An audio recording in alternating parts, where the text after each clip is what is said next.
Okay, guys, TMNT Talk and I are taking a little turtlecation. We're diving into what we're calling the odds and ends.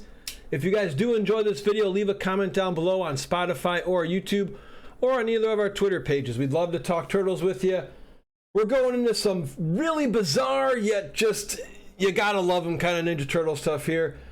Christian, why does this work with the Turtles and no other franchise? These guys have had concerts, Christmas songs, Blue Line buses, transportation in California.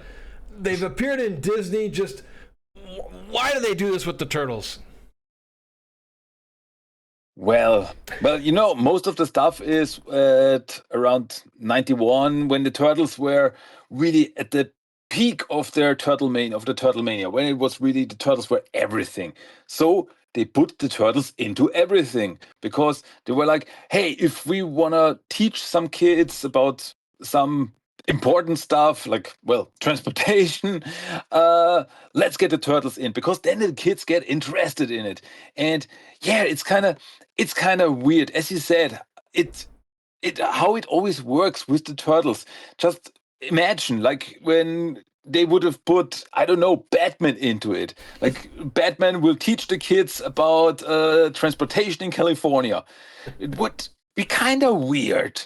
But with the turtles, you can do the goofy stuff with the turtles because the turtles can be goofy. Yes, the turtles can also be dark and gritty, but they can also be very goofy and like, well, we have pizza and this is what we do, cowabunga, and nobody's like, oh, this is out of character. No, it's just the turtles can really do this, and this is something that I was saying for years. The turtles can be both. They can really be both. They can be dark and serious for grown-ups or for bigger kids, but they can also be very goofy and very cartoony for the young kids. And both sides work. It's like the turtles, I don't know. It's like the turtles, you can put the turtles into everything and it doesn't feel weird. That's that's the magic of the turtles, I guess. Yeah, I never.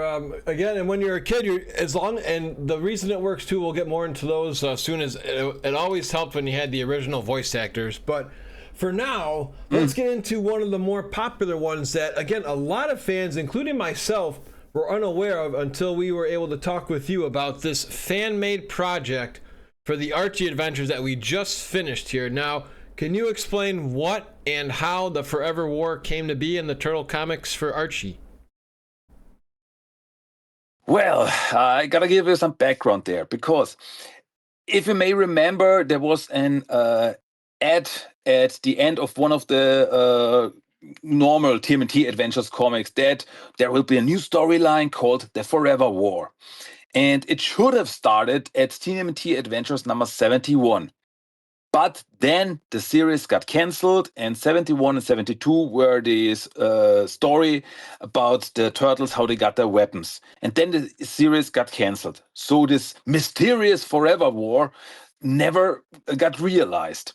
It was supposed to be like the next big storyline and could have even be the end of the TMNT Adventure saga. Like this could like be the finale of the series, but it never got made.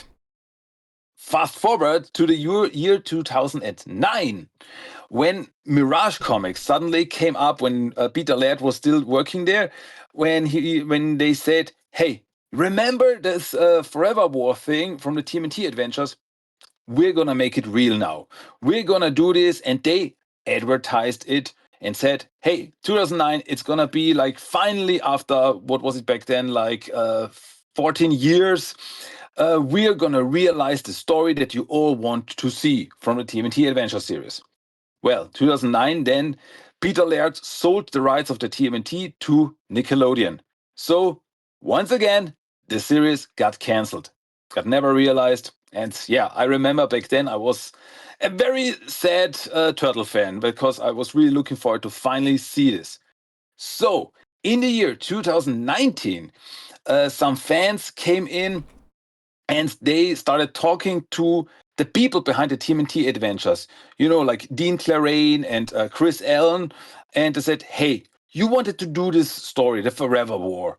How about we get together, make it finally real, and give the fans what they want, because that was the time when Nickelodeon had the rights to the Turtles and IDW put out the Turtle comics. And so they're like, hey, we're going to do it unofficial. We're going to start a Kickstarter.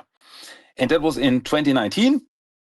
And then it got the money it needed, and it got realized really yes, it is a fan project. It is an unofficial project, but they really got the input from Dean Clarrain and the people behind the TMNT Adventure series. So they made a story based on the story that way back in the 90s they wanted to tell. So is it really a TMNT Adventure story, an official? Well, not really, but this is what it could have been. So it's not that I would call it fan fiction or anything, because, as I said, they had the input, they had the talks with the real people behind the original TMNT Adventures. So they finally realized it. And then 5 years later, in the year 2024, this book, this series finally got released, 5 chapters. And this is really a story that really caps off the TMNT Adventure story, and even fixes some plot holes that the TMNT Adventures had.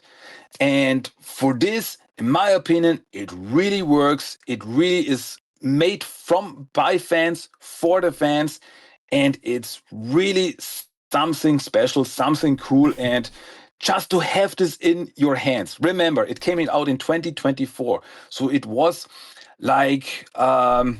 almost 30 years later. Finally, this got realized, and this is really crazy. It's a really crazy story how this got made after all these years that people were hungry for this story. It's something special in TMNT history, gotta say.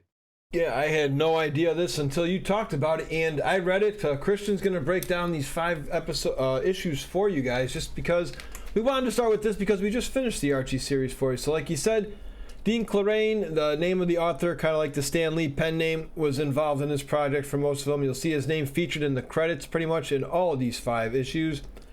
Well done by the fans. You'll see Leonardo with his old school weapons at the ready. And after you break these down, I want to see how you like the Shredder, because to me the Shredder is actually more like the 1990s movie Shredder. He is more vicious, and it's pretty much our Shredder, because even in the cartoon in season 1, this is the way I viewed him as a kid, just tough. In the video games, he was always a pain in the tush to beat, just lethal, not really comical. So feel free to break up all of these 5 issues, which they're pretty much gold to read too. I had a great time reading all of these. Yeah, I'm gonna try to give a short synopsis of this story. And as you said, Shredder is really vicious, because what is the first thing that we see? Shredder is back. He's the main guy in the story. He's the main bad guy in the story, gotta say. And what is the first thing that we see him doing? He attacks future Donatello. He, with his claws, he really stabs him. And in the end, future Donatello actually dies in this story, which is very confusing for present day Donatello. And Shredder steals a time slip control from Donatello and is able to go back in time and change history. He totally changes history. The turtles never get mutated. He is finally able to take over the world. He's the leader. But there is a resistance in this parallel timeline, where we see some very characters that we know from the TMNT Adventure series, like Ninjara is there, or Golani from Jerusalem that we met, this superhero woman. And yeah, our turtles, they land in this timeline, and they have to fight. They try to reverse this whole thing, and that's pretty much the main story. Like Shredder jumping through time, the turtles trying to find out what he changed. And we also get some very interesting revelations, because we find out that the Red King is a very interesting character here, because we find out that his real name actually is Chad, and he was way back then, when he was young, he was the kid that had the baby turtles that got mutated into the Teenage Mutant Ninja Turtles. So the turtles actually team up with the Red King in this.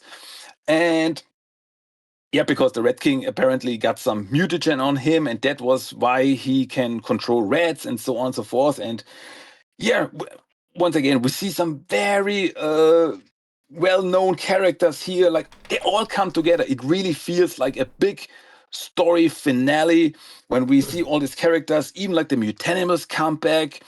And yeah, all our characters like Catmandu, Alfalca, the Chameleon, and so on and so forth. And they all like fight Shredder, try to stop him. And yeah, because as I said, the Shredder went back in time and stopped the turtles from getting mutated. So the turtles used the time, well, jumping through time. It's really a time travel story. It's really, if you like the stuff like I do, it's really so interesting, because they go back in time to the time when they were supposed to be mutated. They saved themselves as little baby turtles. And in the end, the turtles and Splinter, they like pour the mutagen into the sewer so that they get mutated, and the present time becomes our timeline again. And yeah, it's really crazy. And in my opinion, one of the most interesting things here is that in the end, we find out that Shredder gets zapped through time because his time slab malfunctions, and he gets zapped through time, and he loses his memory, and he lands back in time at the time when, at the end of TMNT Adventures number 4, when Armagon took him to the future. And so he comes back in time before or after Armagon took him to the future. So there's like this closes this whole time loop. If you remember in the Future Shark trilogy, when Shredder was abducted by Armagon to go into the future, it was very confusing because it didn't make sense. How did Shredder know about the adventures that he had, like starting with TMNT Adventures number 5, when he was taken to the future way back then? And this fixes this time loop because he just got sent back and he lost his memories. So it all makes sense again. And yeah, this is pretty much the main story here. And as I say, it feels like a big finale of a big storyline, because all these characters that we know about, they all come together, they all fight, like some of them fight for the Shredder, some of them fight for the Resistance, and they all come together. It's like a big finale of a big anime, like Naruto or something, when all the characters come together to fight one big final war. And this is really what it feels like, and it's just crazy. And well, should check it out for yourself, because as I said, the one of the main artists on the TMNT Adventures books, Chris Allen, was also involved in this, and he also drew some of the stuff in this. And it just like, after 30 years, it feels like coming home.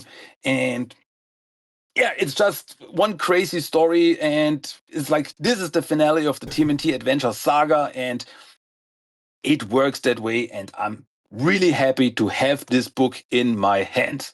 Yeah. Yes. If you're a diehard Teenage Mutant Ninja Turtle fans like us, or even just a casual, fan of the comics, there's just so much in here. Little Easter eggs like that too, like issue number 4's name, A Thing About Rats, something about rats. Just little playoffs like that from the cartoon that diehards would know. Shredder just reminds me of how, in this little 5-parter, I think of Splinter's quote in the movie when he's talking to, with the Shredder cares nothing for you or the people you hurt. That's pretty much how I felt this Shredder in this Forever War, just because he didn't care about anybody. He was killing everybody too. I mean, he even kills Krang. It's like, what did we just witness here? I mean, really? And very brutal, by the way. Yeah.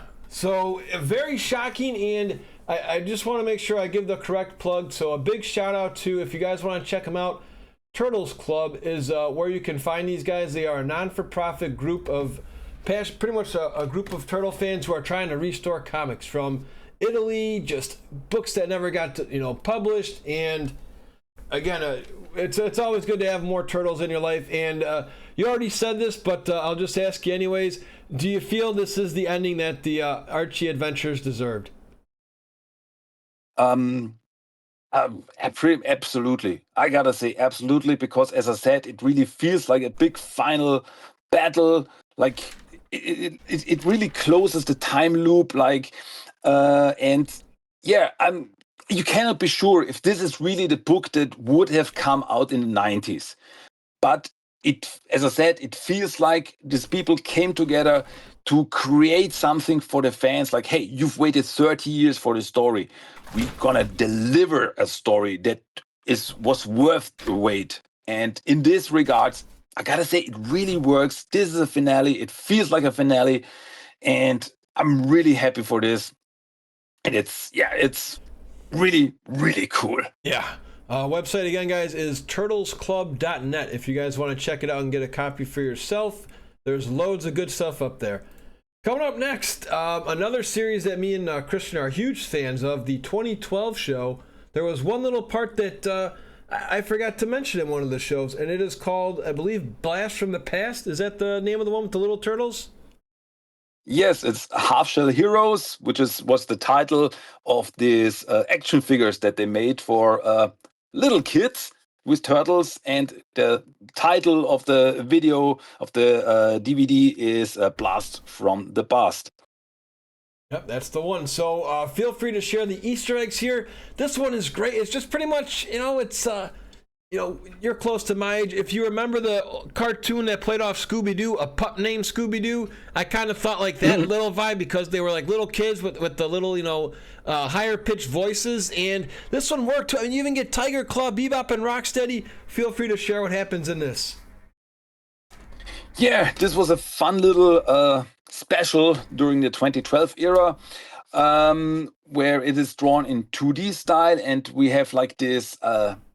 I gotta call them chibi turtles, because they're like little turtles, bigger heads, and pretty much like the action figures that they made of the Half Shell Heroes, who were for smaller kids. So this also is like more for smaller kids, but I totally love this. It's like a 40-minute special, and I gotta say, I'm actually sad that we did not get more of this, like little shorts or a second special or something, because I just love this. It doesn't take itself seriously, but it's still so much fun.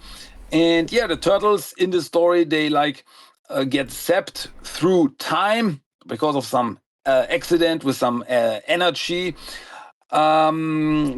crystal. They get zapped back into the dinosaur times together with Bebop and Rocksteady, who are also, once again, great in this. And like the turtles, they befriend some dinosaurs, which brings us to the Easter eggs, because the dinosaurs that the turtles befriend are pretty much the dinosaurs that the turtles had as cave turtles, as the action figures in the 90s. Like Donatello gets a T-Rex to ride on, Leonardo is on a Triceratops, Raphael is on a Pteranodon, and Mikey is riding a Stegosaurus. Just the same dinosaurs that the turtles had as action figures in the 90s. And these are the things that I'm here for. These are the things that I, as a TMNT fan, just love, like these callbacks. And yeah, it's just fun. And during their adventure in dinosaur time, they also run into some Triceratons who are causing trouble there. And they have like this Robo-Raptors, and there's a big action scene, big fights. And well, the turtles are able to defeat, together with people with Rocksteady, defeat the Triceratons, and then they fly through time. They want to go back to their time, but at the end, they see that apparently the city, New York, was taken over because there's a big statue of Shredder there. So it seems like they landed in a different timeline, like kinda like Turtles Forever, like the Forever War, I meant. And Yeah, so with this shocker, the video ends, the DVD ends, the story ends, and we never got a sequel to it. And it's like, come on, this is a cliffhanger. It's a big cliffhanger, and really wanted to see a sequel to this story, but unfortunately, we never got one. But as it is, this DVD is, yeah, it's just so much fun. And as I said, I would have loved to see more in this style, like some little episodes or more specials or anything, because in my opinion, it's just fun. And I was when I watch this, I'm just smiling through the whole thing because it's just so entertaining and so, yeah, fun, just fun. Yep. And how did you like the little treat for us old fans? Because a lot of those dinosaurs the turtles were bonding to looked pretty familiar, didn't they? Yeah, exactly. That's like these were the same dinosaurs that the cave turtles action figures had way back in the 90s. And yeah, as I said, this is the stuff that I just love. These are the Easter eggs that I'm here for. Nice callbacks, and yeah, this you really get the feeling like the people behind this, they really did their homework, and they're really, hey, we're gonna give something to the old school turtle fans, and yeah, thanks for that. Yep. 2012 knocks it out of the park once again. Just it was nice to watch that final. And I was like, just. It's like, you know, when you have your old favorite pizza, your old favorite, you know, some sort of snack you had, like combos or something you liked as a kid, but you don't eat it too often. It was just a very nice, wholesome snack to dive into that blast to the past. So coming up next, we're gonna do our best to make sure I can keep these unedited. But if we laugh a lot, we apologize, just because these are some of the more bizarre, hilarious. Probably four of them, I would say, yeah, these four for sure are probably the silliest out there. Coming up first, though, way back in 1991. No, this was not done by AI. This actually happened in Disney. The Teenage Mutant Ninja Turtles appeared in Disney for. It was so short, but we just want to talk about just to bring it to your guys' attention. So, Christian, feel free to share any knowledge you have in regards to the Turtles appearing in Disney. Yeah, that was once again around 1991, and yeah, it seems like, hey, even Disney, like, hey, we also want the turtles for a little bit at least. So they had like this little turtle show at MGM Studios at Disney World, and there's not any story or anything behind it. It's like it was a show when the turtles and April drove in a turtle van, which actually looked pretty cool, and they got on stage and they were dancing to the theme song, and they were showing off some ninja moves, and then kids could take photo with the turtles. And yeah, the costumes, they were pretty cool. I mean, the faces, they were not moving or anything of the turtles, so they're like, at like nowadays when they're at Macy's Thanksgiving parade, they're just there Yes. standing, smiling, waving, and these are pretty much the same here, the same kind of costumes there. But hey, if I were there back then, if I would have been able to be back there, I would have loved this. The turtles, they're dancing to the theme song, and April's even there, and we can take photos together. Hey, I would have been over the moon for this. And yeah, this, as I said, not much to tell about this, but it's just once again a little very interesting tidbit of turtles history. Yeah, and they have their weapons. they're a little bit chunkier. It's pretty much Disney's own spin. They have the theme song there, which is how did you like the theme song? I guess we can ask that really quick. Were you okay with it? I guess maybe we call it was Disney-fied a little bit. Yeah, it felt like a little remix, but it was pretty cool. And I don't know if it was always like this, but at the video that I was checking out, April was even singing the theme song. Yes. So that, I mean, the actor who played April in this was actually singing the theme song, and she did a pretty good job. So yeah, also nice. Like, it's not playback or anything. No, she was really singing on there. It's like a little concert. So yeah, that's it. It was fine. And as I said, if I was a kid back then and would have seen this, I would have totally been in love with it. Oh, can you imagine? So I went to Disney World once. My folks took us way back in '96, and They filmed WCW Nitro was there live. I was a big wrestling fan at the time, more WWF. However, the NWO just started up. And the tickets were free. So how cool this would have been if your parents were bringing one of us to Disney World and it was like, hey guys, the Teenage Mutant Ninja Turtles are going to be here. And you're pretty much like, Mom, they don't. They live in the sewers. They're in New York. What are you talking about? I'm 7 years old at the time. Just imagine how you would have been blown away just to have that core memory, unlocked for seeing that live. So maybe they'll come around again one time, but like you say, they're in Macy's parades now, which is, I don't think they may or may not have been when we were kids. I can't recall, but I do know they've been showing up in a lot of parades in recent years. But okay, dude. Yeah. I feel like we're gonna swallow a whole bunch of laughing gas here. We've got our last three, and we're gonna start with one that we did our homework before we recorded this, guys. This is a real VHS tape out in 1992. The Mystery of the Cliffs. Christian, what the shell is this about? Oh, this is... You know how I told you that way back then the turtles, they put the turtles into everything. You want to teach some kids some history? Put the turtles in there. And that's pretty much what they did, because this was a videotape, a VHS, that was apparently commissioned by the United States Bureau of Land Management, where kids were supposed to learn about archaeology and places that have history, like places that are hundreds or thousands of years old, like caves with drawings from natives way back then, and that we have to protect this for the future. We have to protect history of America, and that's pretty much the thing here, that the turtles, they have a trip, they have a little camping trip, and they run into these caves, and there are all this very interesting, like Donatello is the one who's like, hey, this is a cave drawing that people did there. This is no graffiti, and they have all this archaeological stuff, like some pots or things that were left behind. And then the Foot Clan comes in. Foot Ninjas come in, and they want to steal this stuff for the shredder, and the turtles try to stop them, but the turtles, they get captured. But then suddenly a ghost that looks like Splinter comes in, and I'm not making this up. This ghost of Splinter comes in and frees the turtles with ghost magic, and so the Foot Ninjas are defeated.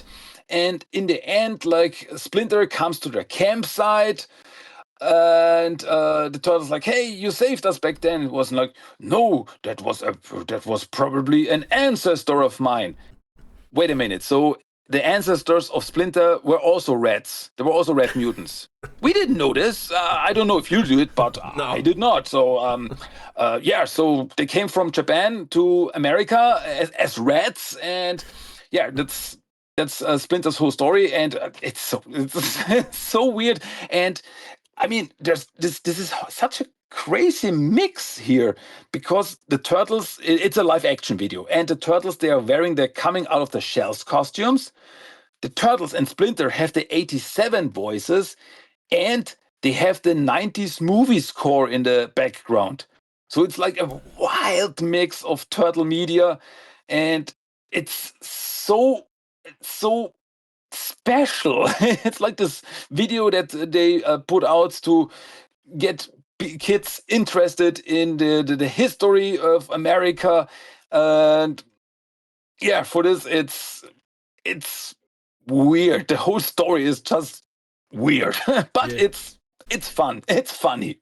It works because you get the voice actors from the show, and then when you're hearing the music from the movie, I'm like, are we gonna have an epic battle? Because they've got the doon, like when they're walking around, and Casey's following Danny back to the Foot headquarters. Like something's gonna happen here, and it's like, this is what we get. And the turtles are taken out by a shovel attack from a foot soldier because they're trying to plan what to do.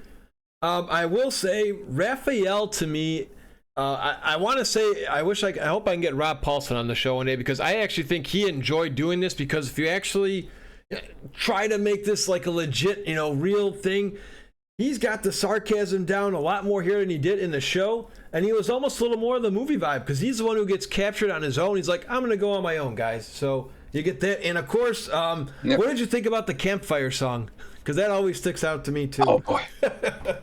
Oh, boy. Yeah, because in one scene the turtles are sitting around a campfire and they sing a song about camping and pizza. That's also something, because Michelangelo, what does Michelangelo do in this short video? He only talks about pizza and nothing else. That's pretty much his whole thing. It's like, oh, we're gonna get some pizza, and how about some pizza? And you know what I'm hungry for? I'm hungry for pizza. And that's pretty much his whole thing in this story. So yeah, it's just so.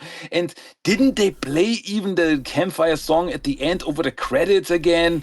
Like, yes, I was gonna bring that up. We got enough.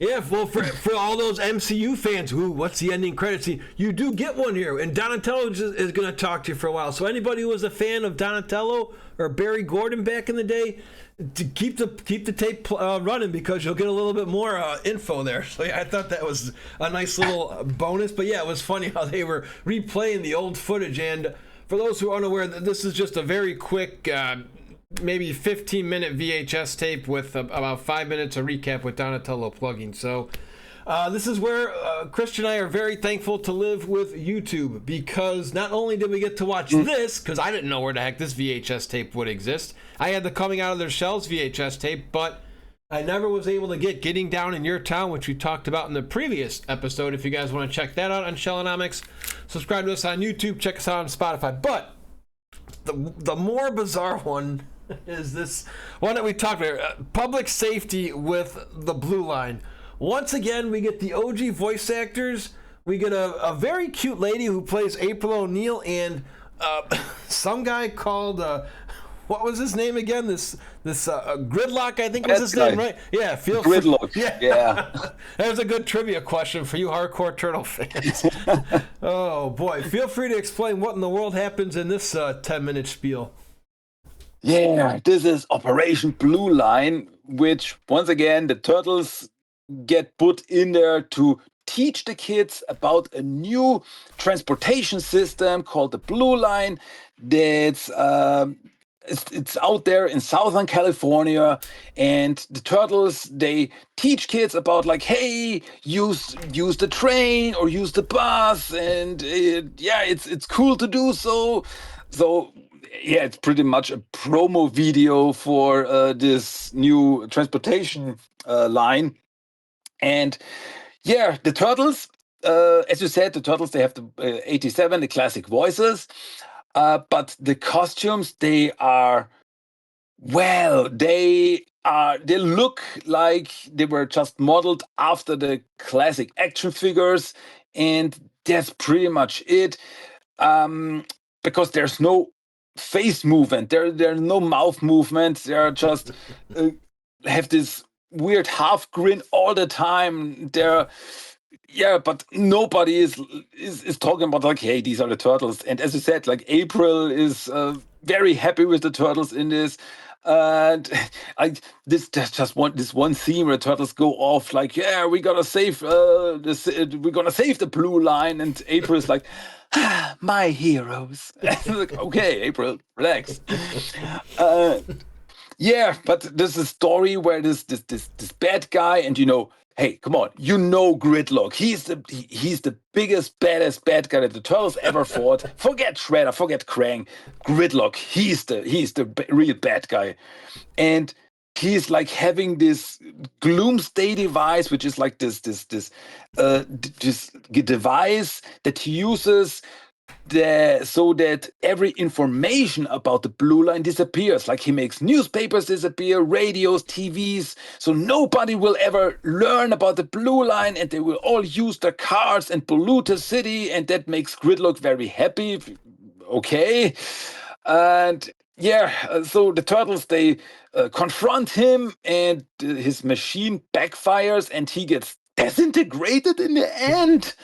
But he will come back. He says, "Here, I will be back." And one day, I know, one day he will come back, and that's gonna be a problem for the turtles. Wouldn't it be too crazy if the IDW comics just put in the character of Gridlock for like a one-shot comic. I would laugh my ass off if that would happen. You know who actually would? You might be close to that. I bet you if we ever write Saturday Morning Adventures, because they're more of the funny, cartoons, I bet you they'd throw them in somewhere. I bet you. That would be too good. Oh yeah, and this whole thing, it takes place in Los Angeles, and the Turtles and April, all of them are in Los Angeles. And it's not like, hey, we're doing a vacation. No, they now live in Los Angeles. Yep. That's a fact. No, Yep. No longer New York. Yep, they got their hideout. I did think it was cool to a degree because they had almost like the toy costumes, like they all had a different shade. So their costumes for this one. And I'm going to say this, I really hope that the OG voice actors were very well taken care of, because again, for me personally, I probably still would laugh because there's 2 other shows we have to talk about, but I could listen to those voices all day. Those original voice actors from the 87 cartoon from my childhood, they are on, someone may disagree, but I like them as much as I do Morgan Freeman or James Earl Jones. They just have these voices that you stop whatever you're doing to listen, even if it's as dopey as telling people to get on a train. So, and they had some pizza in there. I totally agree. And again, this is just like you say, I don't know. Now, you had Eastman on your show. I wonder if anyone's ever had the balls to ask him about this, what his thoughts are on this, because there is a quick little fight in this one too. If you watch, they're in these toy mascot. These are pretty much mascots. You get photographs with them at a store or at a college football game or baseball stadium. Not something you're going to use your ninja. This is not the 1990s live action movie costumes here by Henson. So they can't fight worth a damn. And again, they don't hide. At the end of this, there's a big celebration. They're out there dancing. They got the marching band. They're singing a song. They're all having a grand old time, and it's just the norm. And they're riding the public transportation. Like, yeah, dude, Raphael's so excited about this, and it's just the norm to see a big turtle out, taking a ride at 8 o'clock in the morning. One thing I do want to add is before we went on live, I'm glad we're not recording this with cameras because I've already fallen out of my chair at least 3 times here. We got to find the event. There's a behind the scenes almost video here that we didn't even know existed until yesterday. So tip of the cap to YouTube. Did you ever think you'd see the Raphael costume in a squad police car just waving around town? Dude, that was the best part. Yeah, as I said, there was like this 5-minute promo video for this promo video where like a police chief was promoting it, like the turtles are gonna help us promote the blue line. And in one scene we see like a police car driving around, and Raphael is in the seat there and just waving out of the window. It's the funniest thing because you see he has this big head and he does not fit in the window. And if he moves just 1 inch wrong, the whole head will fall off. You gotta check it out. It's the funniest thing. Hey. Oh yeah, and again, this is why we love turtles, because they give you all the above, and we're in the comical here because. Coming up, we've got 2 more to go with some more, and no, these are not as good as coming out of their shells. These are, but we'll get into them one at a time. We're going to save Christmas, even though I think the Christmas one came out first, but we're going to save that one for the end because we are recording this in December. So let's talk Turtle Tunes, shall we? Turtle Mania is pretty much, we can just say it's dead. It was the mid-90s, kids were growing out of it. There's still fans that enjoyed it, but you know what I mean? It's the mainstream media is gone. Not many people are talking about it on the news and, all that fun stuff. So we get this bizarre, video about Leonardo riding a boat, rowing his boat, and there's kids walking around and don't talk to strangers. Again, they're trying to still promote good. The voice actors from the old show are done. I don't know. Again, this is something I would love to ask those guys if they were asked to do these shows, because all the guys except for Rob Paulson, finished the show all the way up till 96. I think Rob went till season 9 for the old show. Yep. So feel free to share what in the world Turtle Tunes is. Turtle Tunes was a VHS video in '94, and as you said, it was where the Turtles' popularity started to decline. But they were still producing turtle stuff, and one of these things was Turtle Tunes, which is a live action video where in this video the turtles they don't want to do their own show, and they try to produce a video. So they get all the kids together, or the kids that they know, they get together in the park, and they're gonna shoot some videos, and they like do these music videos where the turtles are singing about like where they love to skate around the fountain. And as you said, Leonardo has a rowboat, and I love to ride a carousel. And yeah, also the very important song "Don't Talk to Strangers," because stranger danger. Be careful out there. And it's just so this is like a 20-minute video, and it's like a musical. The turtles, they're singing all the time, and the kids, they try to shoot it and make a video of it, and that's pretty much the whole story. And it's just so goofy. And to be honest, I love this stuff. I love my dark and gritty turtles, but I can laugh really hard at things like this. But it's like they must have had so much fun while they were doing this. I mean, just look at the kids. The kids that are there, they're not the best actors, I gotta say, but they're doing their best. Like when Leonardo is on a rowboat and he's rowing in circles, and the kids, they're like, "Oh, we're so annoyed. Oh, Leonardo, we have to do another take." And you gotta, to be honest, check it out for yourself. This whole thing is on YouTube. Check it out for yourself. It's just such a different thing about the turtles, and it's so funny. I love it. I love it, to be honest. And the other one I like a little more, but yeah, just I don't know where in the world they came up with this idea. I mean, we talked about this before.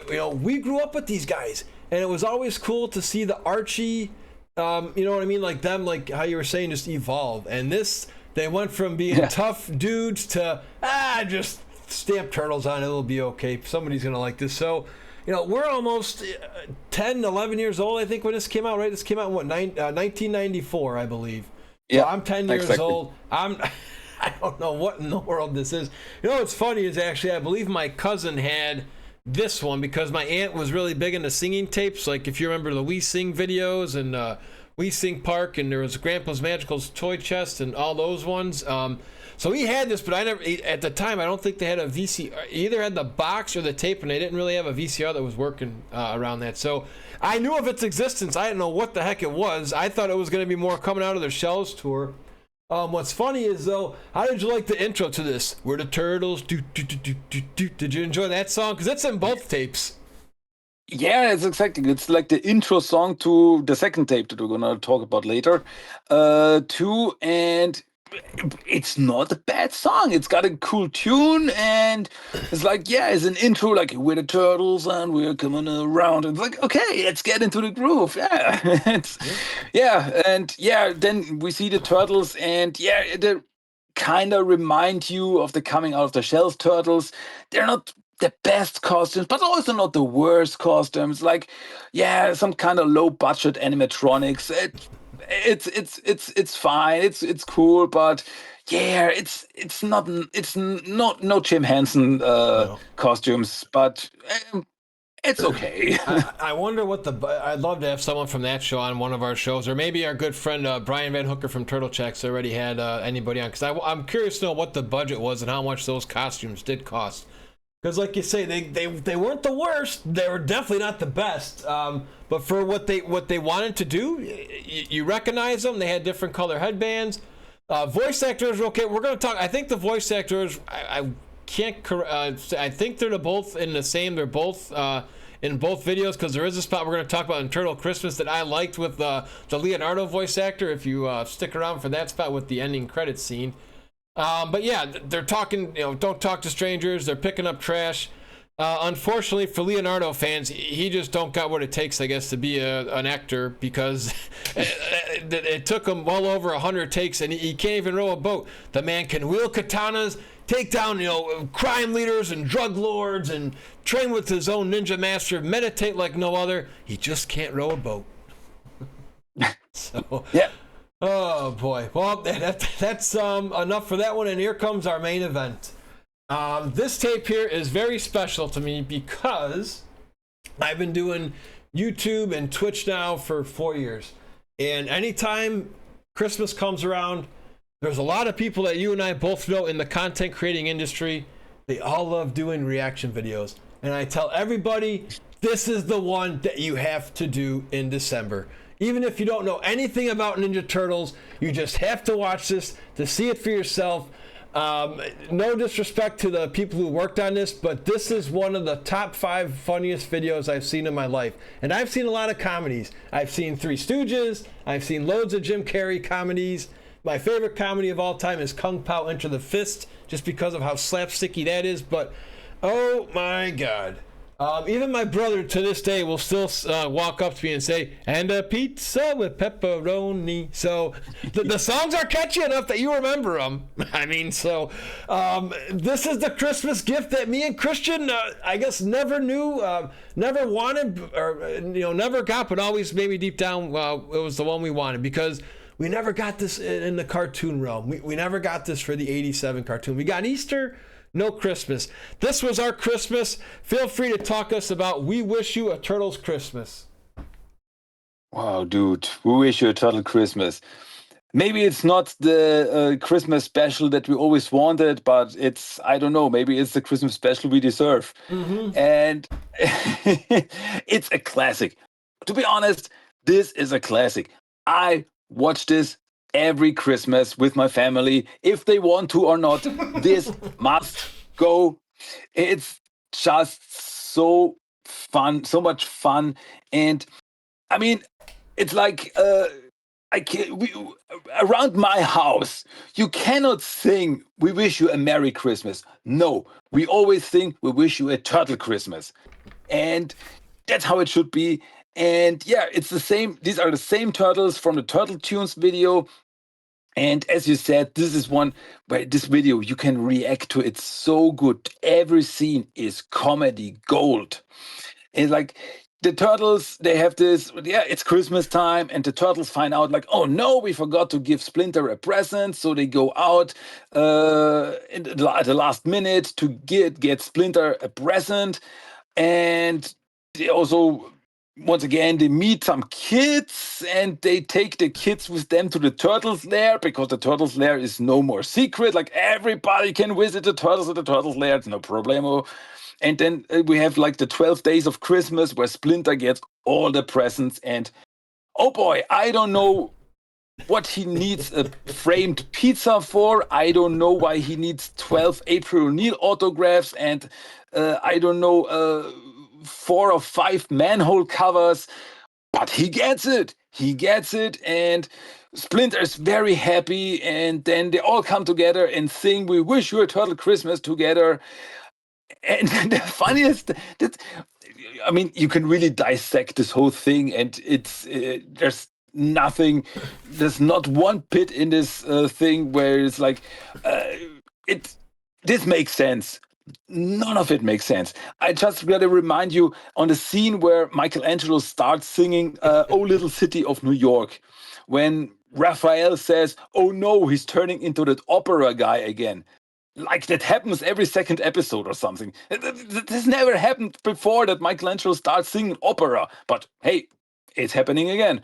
And like, in the end, when even the tape is over and the credits are rolling, the turtles are still yapping about like, whoa, do you remember this whole thing where we're saying this and that? And I mean, just at the start, when the turtles are singing deck the horse with pepperoni, why are they singing in a Jamaican accent?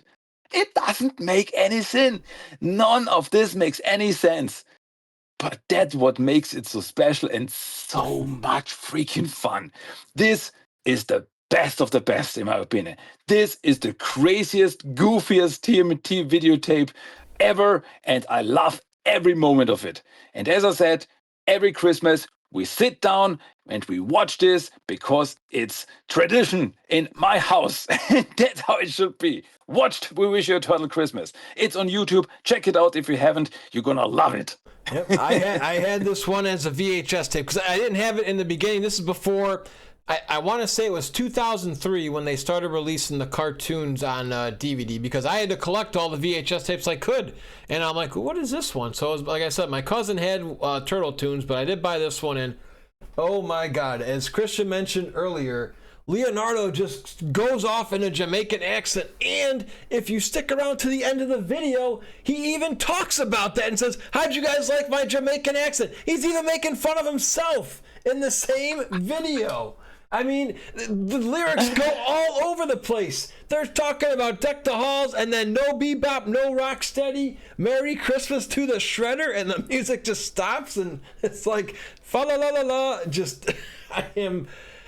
Again, I'm very happy we're not doing this on cam, because my face is just bright cherry red, just laughing, and it's just, if you're having a bad day, just pop this tape on. I mean, so let's ask you this time, because I want to spend at least another good 5-10 minutes of this, and maybe, I don't know, but maybe this will give you inspiration, because you like doing, 20 to 30 minute monologues on your own. Maybe a German and American Turtle Christmas is coming in December. You guys are gonna have to follow Christian to find out, but I would love to hear a full 20-minute spiel on this as you break down the entire one. But for now, what is your, I guess, favorite or top 2 Christmas songs from this special?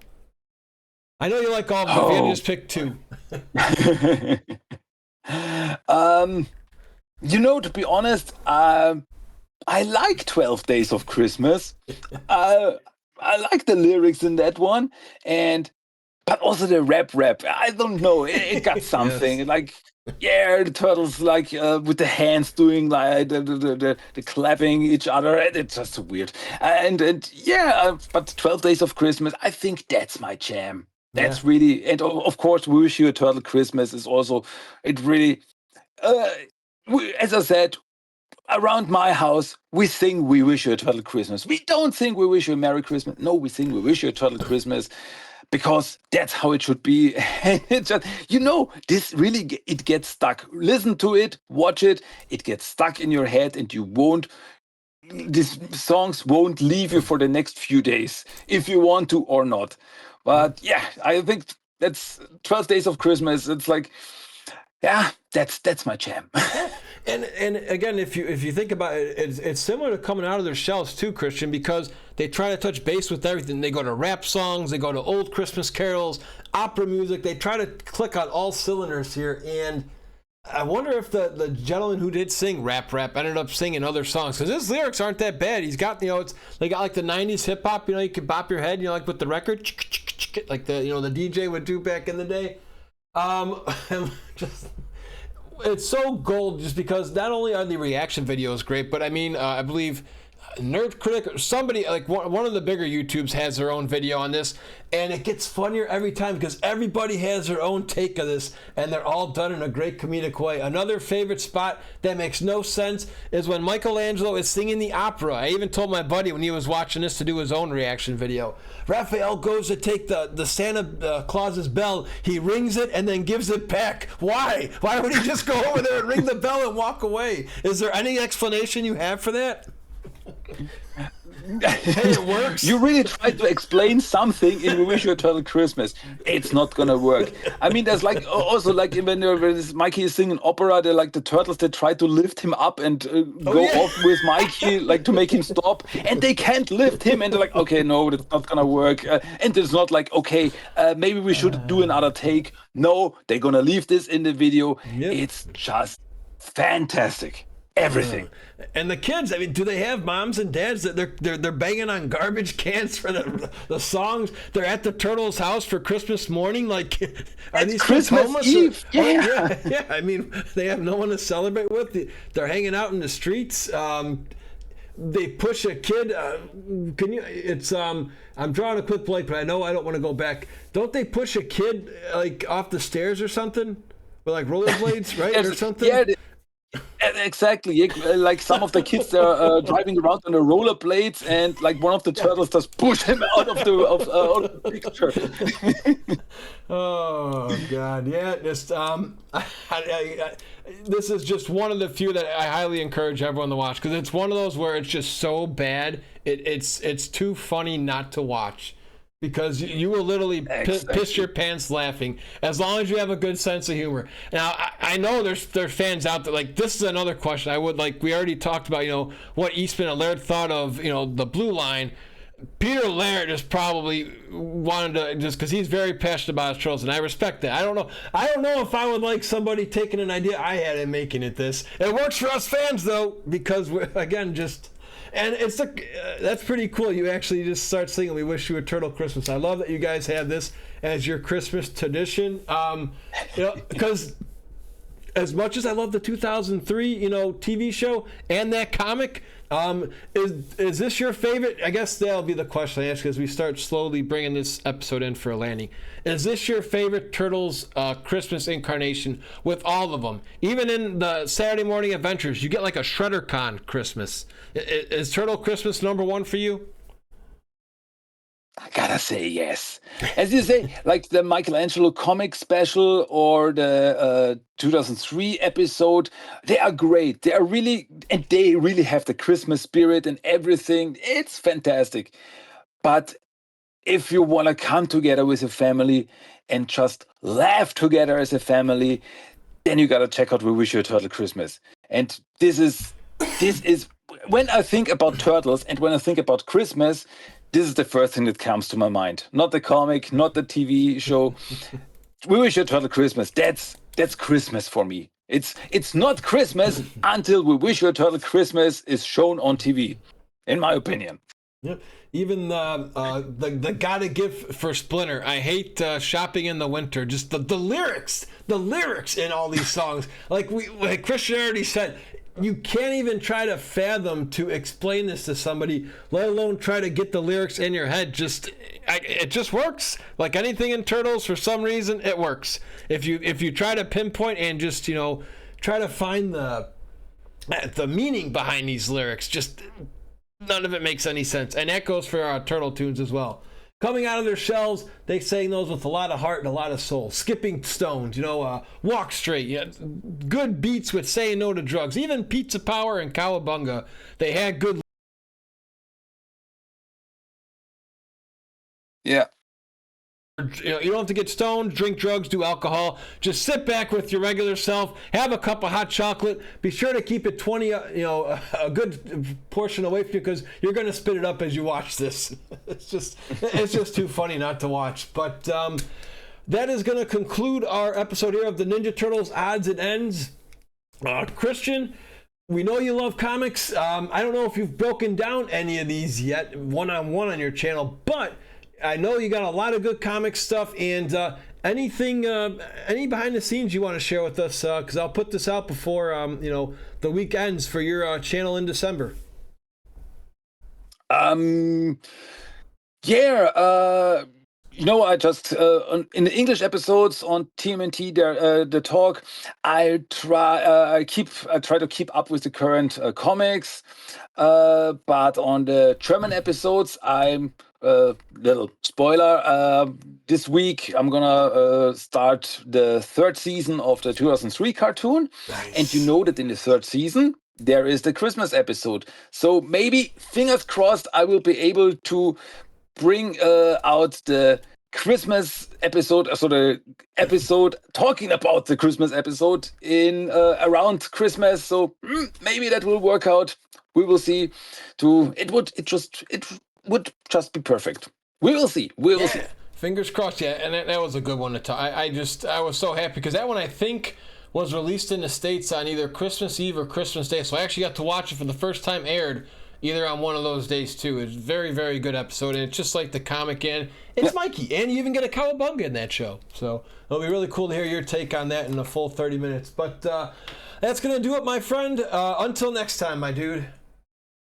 Until next time, cowabunga.